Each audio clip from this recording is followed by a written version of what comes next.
Buenos días a todos. Mi grupo está conformado por Nathaniel, Nelson, mi persona, Alfonso Torres. Hoy les venimos a hablar sobre los aspectos de la evolución histórica de la diplomacia en relación con el desarrollo del derecho internacional público. Desde el Congreso de Viena hasta el final de la Primera Guerra Mundial. Durante esta etapa, el cambio más significativo que se produjo consistió en la implantación de un auténtico derecho diplomático, cuyas normas eran obligatorias para todos los países. La mayoría de ellas se habían convertido ya en una costumbre consolidada durante los siglos precedentes. Se planta también una incipiente jerarquía del personal diplomático. Las principales características de las relaciones diplomáticas de este periodo son las siguientes. Como resultado de las evoluciones de los regímenes políticos estatales, apariciones de las monarquías constitucionales y de las repúblicas presidenciales, así como de reconocimiento del principio de la soberanía popular proclamado en las revoluciones americana y francesa. Los diplomáticos se convirtieron cada vez más claramente en representantes de los estados antes que de los monarcas.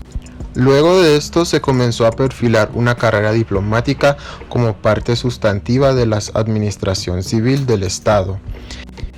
Ello terminó confiriendo a los diplomáticos un estatus funcionarial y burocrático que les permitió independizarse en el ejercicio de las funciones exteriores de los criterios particulares de los monarcas. Otra característica que también se dio fue que se consolidaron unas normas jurídicas internacionales que constituyeron la médula del derecho diplomático. Estas normas regulaban temas como el de la jerarquía y precedencia de las distintas categorías de agentes diplomáticos. Ahora hablaremos desde la Primera Guerra Mundial hasta la actualidad.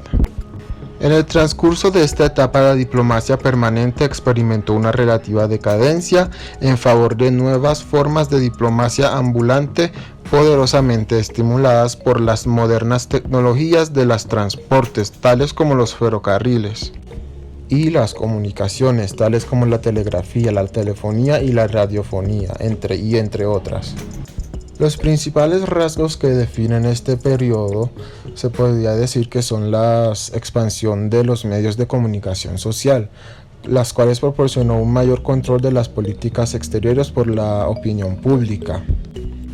También la independencia de los agentes diplomáticos y también sus privilegios, funciones como observadores, informadores y representantes de sus países ante otros estados. Incluso la progresiva transformación, ampliación y especialización de las funciones diplomáticas, unidas al sustancial aumento de números de estados y otros sujetos del derecho internacional ante los que deben desempeñarse dichas tareas.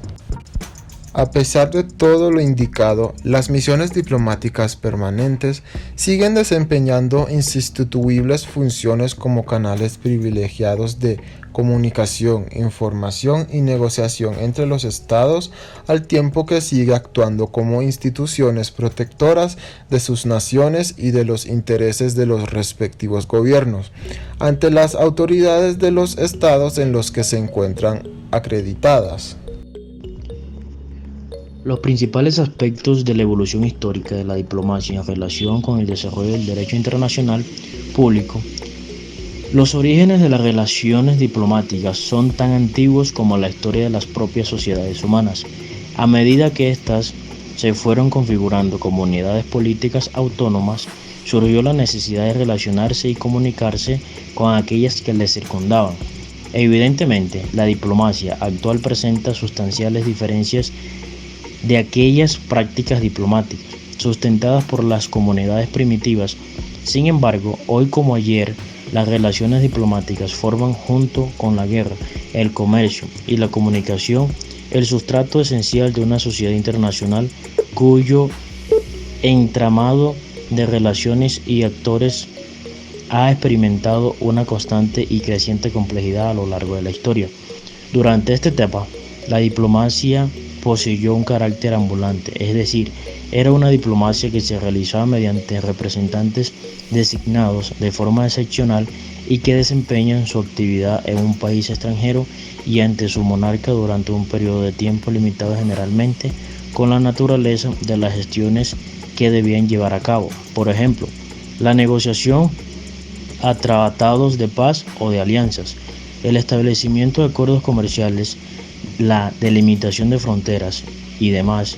Las actividades diplomáticas crecían de organización y de normas básicas que regulasen su funcionamiento. A ello habría que agregar las limitaciones que imponían los medios de transportes y comunicaciones de aquellas épocas y las dificultades de carácter lingüístico, religioso o cultural.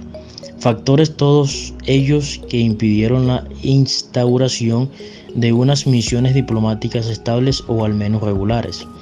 Hubo que esperar a la Edad Media para constatar cómo la Santa Sede, potencia religiosa y política de la cristianidad, adoptada la costumbre de enviar misiones diplomáticas temporales ante los soberanos con el fin de resolver sus diferencias espirituales y temporales. Anticipaba así una práctica que se consolidaría más tarde con la implantación de las nunciaturas apostólicas acreditadas ante las cortes y monarcas católicos, práctica que todavía perdura en nuestros días.